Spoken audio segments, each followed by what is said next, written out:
Welcome to the Nonprofit Digital Success Podcast. I'm your host, David, and today I have Karen Knight on the show. Allow me to introduce her. Karen is a consultant, volunteer leadership expert, and professional speaker. As District Director of Toastmasters International, Karen oversaw a budget of $250,000 with 20 leaders directly reporting to her, and then another 80 or so underneath there. All volunteers. Karen currently serves as the Vice President of the Board of Directors of the Kamloops Therapeutic Riding Association. That's a bit of a mouthful. She used her 25 plus years of experience as a leader and mentor in the nonprofit sector to develop a proprietary framework for turning volunteers into an enthusiastic, reliable, and committed team. Sounds so amazing. Karen, thank you so much for joining us on the show today. Thank you so much, David. And we usually call it KTR. It just makes it so much easier. KTR. Awesome. Yes. Big shout out. All right. Yeah, how's it going today? How are you doing? I'm doing great. I'm doing absolutely fantastic. And it's so much fun to be on here. Happy to have you. Absolutely. So if you're ready, let's dive in and we'll jump in. Okay. Let's do it. Let's do it. All right. So how did you get involved in the nonprofit field? It went from a long time ago. I've volunteered since I was a child. I've been with Toastmasters. That's a volunteer-run organization. So I've been involved in that for 25 plus years. I've served on boards of directors. I've done all this sort of thing. But my trade was that of a cabinet maker. And I build kitchen and bathroom cabinets and things like that. But a while ago, I had a bit of an epiphany, if you like, and thought, this isn't what I want to do with my life. My job is not to make rich people's houses fancier. I want to go out and make a difference in the world. And so I thought, well, with all my experience with working with volunteers, this would be the thing to do. So I started up, and now I'm a business owner. That's amazing. It's always great and I think this is why a lot of people work in nonprofits, not necessarily even just volunteer, but as their career, they work in nonprofits to give back and to feel good and to know that you're making a difference. Exactly. Yeah. Just add so much more purpose to your life. Absolutely. Great. So going on from there, this is the Nonprofit Digital Success Podcast. So how would you use or recommend your clients to use forms of technology? Around volunteering, there's a few different things. First of all, there's dozens of management tools out there. Keela, Better Impact, all of these programs that can help you schedule your volunteers and track their hours and all the rest of that. And those can be really popular. But no matter what program you use or don't use, keeping track of the volunteers' hours and shifts and things like that is essential. And the easiest way, if nothing else, put it on an Excel spreadsheet so that you can keep track of everything. So that's one way. Another thing is any volunteer run organization or organization that uses a lot of volunteers needs to be on the internet, have a website, have a social media presence. It's a wonderful way, especially with volunteers, to show appreciation. So one of the four pillars of showing a volunteer appreciation is to have shout outs to them on social media or on your website. You could have like a volunteer of the month and show their face and say, this is about what they've done. And this is why we're highlighting them this time. You have to check with them first. Not everybody wants their face splattered all over the internet, but that's probably a really good way for a volunteer organization to use technology, especially because it gives you two things. It not only shows appreciation to your current volunteers, but it shows any prospective volunteers how much you appreciate your volunteers, which is a really attractive quality for bringing new volunteers in. Absolutely. I completely agree with, obviously, like wow digital. This is what we do. We do web. So completely agree with making sure you have your website, and just taking that one step further, right? Having profiles of volunteers, photos of the volunteers, or like a bigger group of volunteers talking about what they do. If you have a volunteer of the month or volunteer of the year, awards like that, you can show appreciation with a little bit of a gift certificate to something along with that potentially.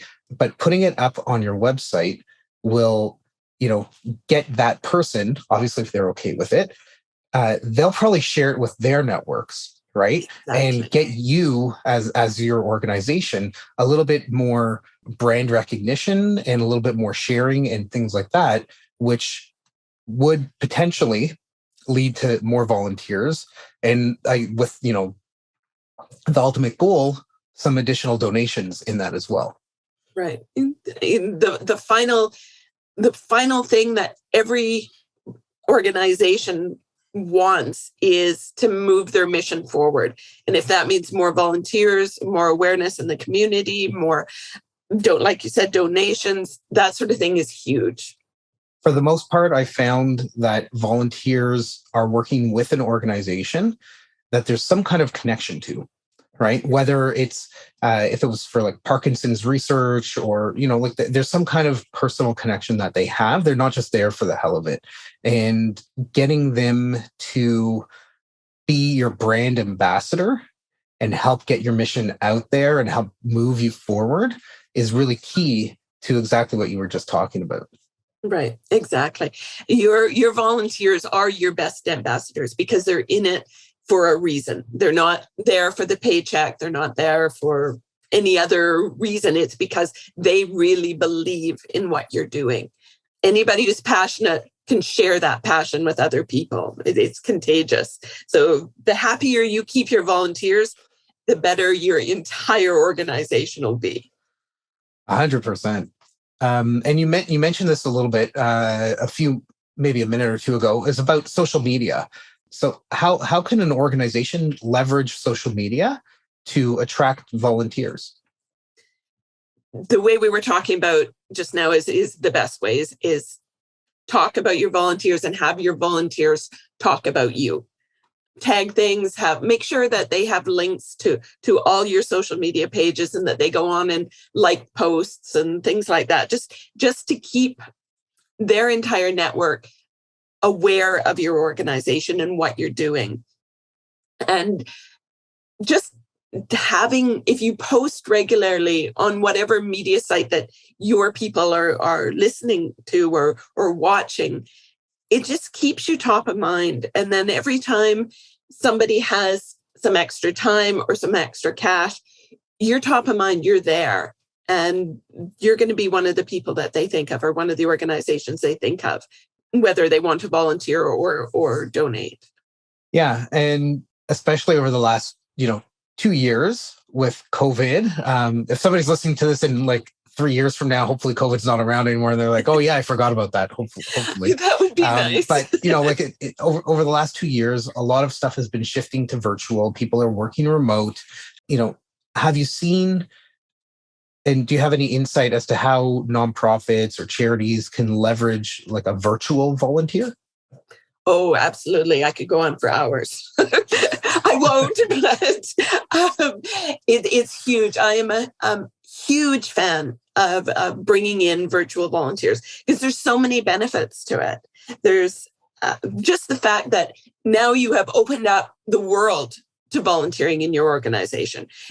People keep talking, oh, there aren't enough volunteers. But if you keep yourself really central, well, yeah, you've only have a limited pool to draw on. But if you're offering virtual volunteer opportunities, you've got the entire world to draw from. You've got billions of people. So, for example, say if you run an Indian cultural center here in Canada, and you want someone to teach traditional dance, you can go and get an expert right from India to teach online. When people think about virtual volunteering, they tend to think about technology skills. okay, we need a social media poster. We need someone to work on our website. And those are great, yes. But you can do just about anything virtually now. With the technology we have, yeah, you can teach online classes, like dance classes, something that you can actually see. You can bring in subject matter experts from anywhere in the world for a fraction of the cost because you don't need to pay for travel, right? You can bring in lecturers on a particular issue from anywhere in the world. It's just amazing. There's just so many things you can do. When I was in Toastmasters as a district director, I had a finance manager, and that finance manager lived in a different city than I did. So we did just about everything virtually. She was my finance manager remotely, right? Virtual. I had a virtual finance manager, and it didn't matter. Once a month, she'd send me a packet of checks to sign, and everything else we could do online, right? It was so easy because then I could get really skilled people. And your volunteer coordinator could be online, unless you have a lot of volunteers that have to be in one place. Then, yeah, your volunteer coordinator could be virtual as well. Most management positions can be. If you want to, like I said, I could go on and on and on. But one of the things that really makes me fall in love with virtual volunteering is the opportunity it offers for people who would otherwise not be able to volunteer. Perhaps they're housebound for a particular reason, whether it's COVID or maybe they have mobility issues, or they're anxious in crowds and would rather stay home. These people are people too, and they want to volunteer. They want to help in more ways than just monetarily. And this virtual volunteering gives them that opportunity. It's just an amazing opportunity for anybody. Every not-for-profit should find some volunteers to do virtually, because it makes a world of difference. Do I sound passionate enough? I'll cut myself off now before I go. Just a little, yeah. One of the things that it's important for organizations to think about is making sure that they have a platform that they can leverage to manage the volunteers from like an HR kind of perspective. In Ontario, our high school students, they're looking for volunteer opportunities because they need it to graduate. They need to have so many hours of volunteer experience. This really, being virtual, opens up, they can be anywhere in the world and volunteer and get those service hours that they're looking for. So it's an incredible experience for sure. Is there anywhere specific that you would maybe recommend for organizations to look for virtual volunteers? One of the places I suggest is a platform called Charity Village. And there are, in Canada, it tends to be the top one. And it's a place where you can post staff positions or volunteer positions. It's perfectly searchable by city and what you want to do and all this sort of thing. And it's one that really gets out there.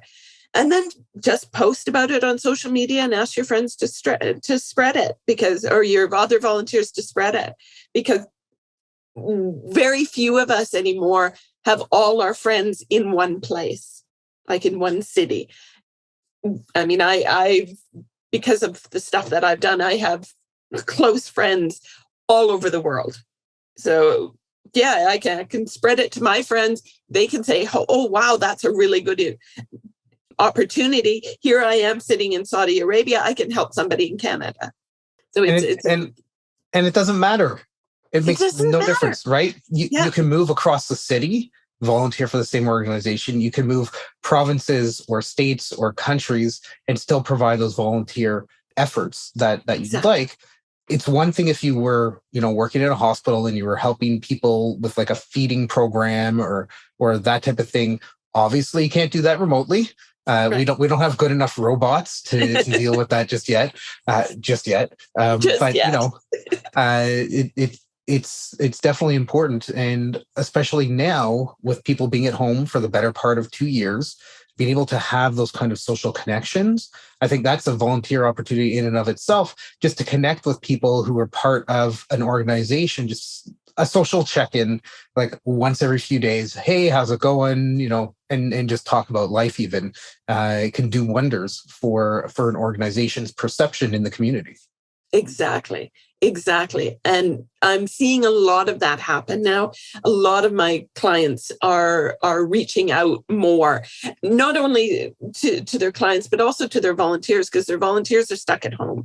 So if you have volunteers and you're worried that they might not be coming back when this is all over because they've gotten out of the habit, or you're no longer top of mind because they can't be there, a phone call once every month or every couple of months and just say, hey, how's things going? This is what we're doing here. Sorry, you can't be here, but here's an idea where you can still help at home. Or anyway, I just wanted to check in and say hi, right? Little things like that can make a massive difference.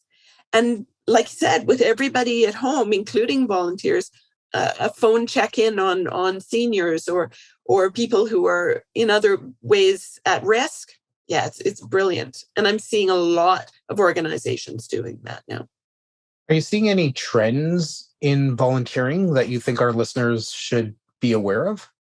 Yes, there's one big one. I mean, all the COVID and online stuff, that's in the media all the time. There's one that isn't really talked about that is really affecting us. And I don't think many people are really aware of it or aware of what they can do about it.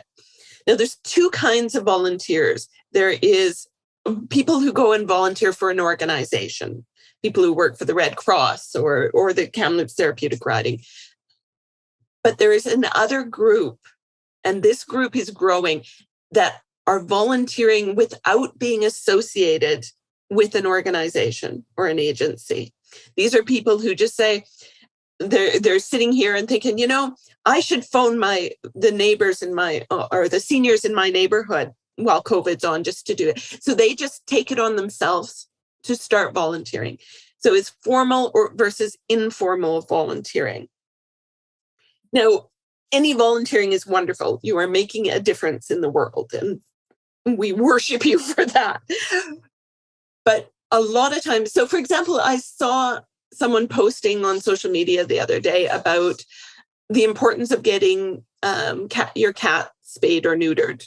Right, this was a big thing, and they posted it. They were really passionate about it, but they weren't in any way associated with an animal shelter or the SPCA or anything like that. They were just, this is something they believed in, and they just went out and did it.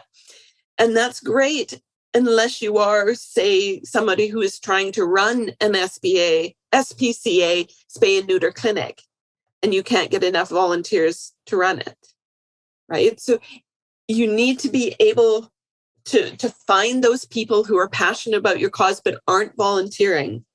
Find out why these are mobility issues, and what reason are they not going through your particular organization? Why are they doing it just on their own? Is it because they have more flexibility? They don't want to sign up for particular hours or whatever. But in Canada, if I'm remembering my stats, I don't have them right in front of me, but 78% of Canadians have volunteered in the last year. And that's a huge number. Compared to other countries that I've seen, we are far and above the most willing to volunteer of any country. Well, we're the friendly nation, right? We are a very helpful nation. Let's just build up the stereotype, right? We're the friendly nation. But that is all volunteers. The formal volunteers are dropping in that number, and the informal volunteers are growing. And I think a lot of it has to do with the fact that there's more flexibility. They can do it when and where they want, how often they want, in the way that they want. Whereas if you volunteer through an organization, you may be restricted in some ways. So that's something that organizations need to consider. How much more flexible can you be in what you require from your volunteers, or how you require it, so that we can you can keep the volunteers coming, because we don't want to lose them all to informal volunteering, because it just makes it too shotgun approach, too scattered. And you need, if you want to make a real change, you need to be focused, and you need to have everybody moving in the same way, not everybody going off in tangents. So if we can focus more, we can make a bigger difference. And usually agencies or organizations are the way to do that, but only if they're well run and are flexible with their volunteers. I think the same is very true for staff as well, right? There's a certain level of flexibility that needs to come in order to keep the staff at the organization that keep the organization running, that have been there for a long time, and to keep them engaged, really, Right. and to make them feel like they're still part of the goal and the mission of the organization. Right. Absolutely. Do you have any suggestions for leaders, for volunteer leaders, to get their volunteers to become ambassadors of the organization? Mostly just ask. Like I said, most of your volunteers are passionate about what they're doing, and they want to help. That's why they're there. And if you just draw a line and say, listen, if you post on your network about us and what we're doing, that helps us. That helps us in a big way, right? If you just let them know this is how to do it, make it easy for them. Maybe give them sample post ideas or whatever for them to do.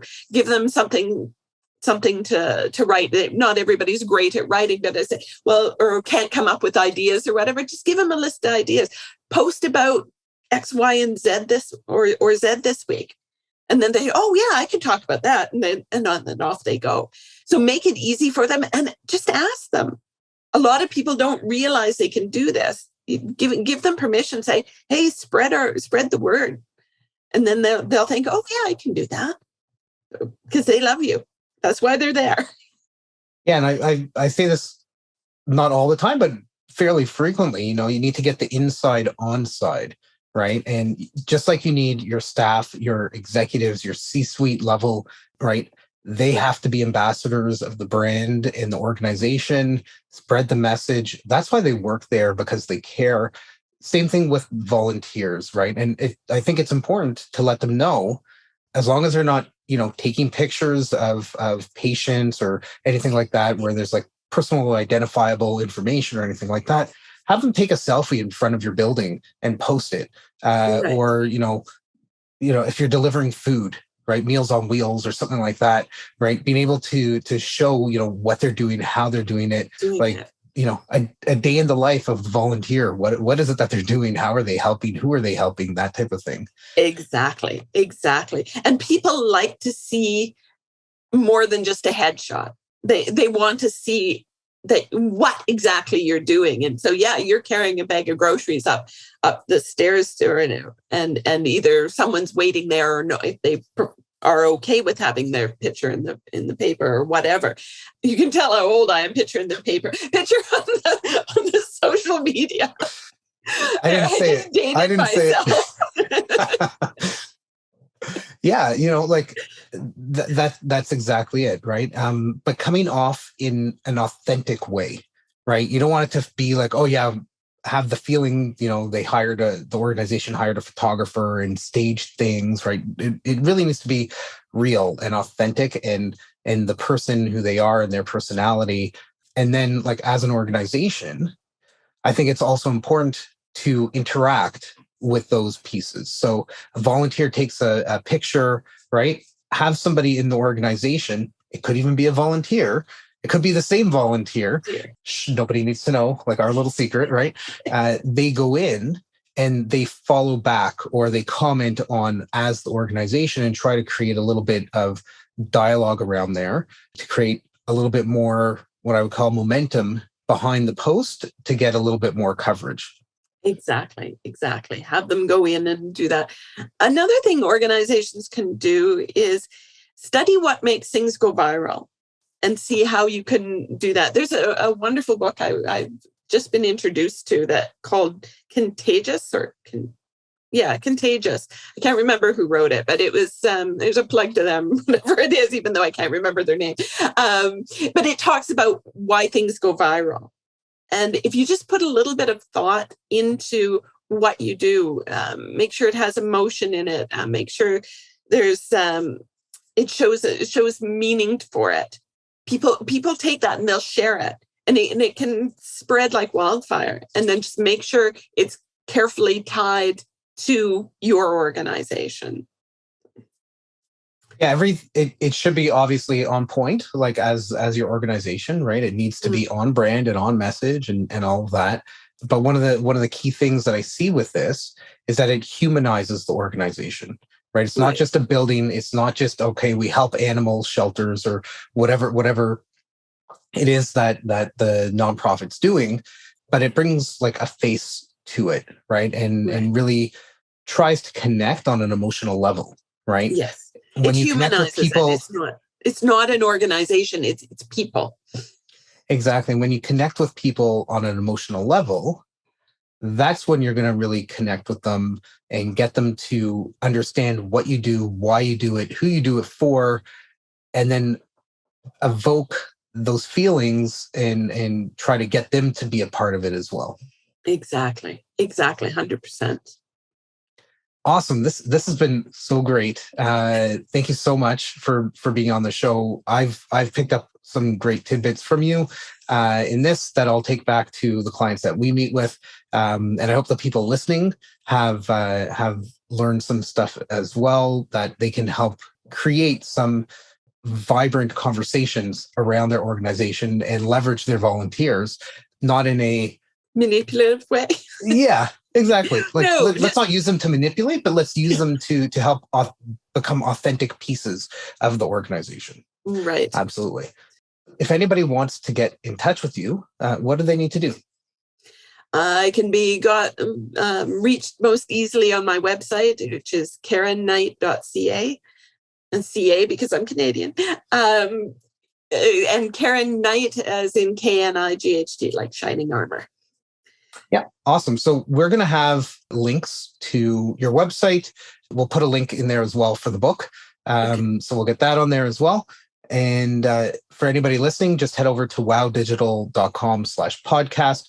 We'll have this whole episode transcribed with the links, as I mentioned, and we'll see you there. Feel free to post comments on the podcast episode as well. And yeah, thanks again so much for joining, Karen. It's been great having you on the Nonprofit Digital Success Podcast. And until the next episode, keep on being successful. Bye. Bye.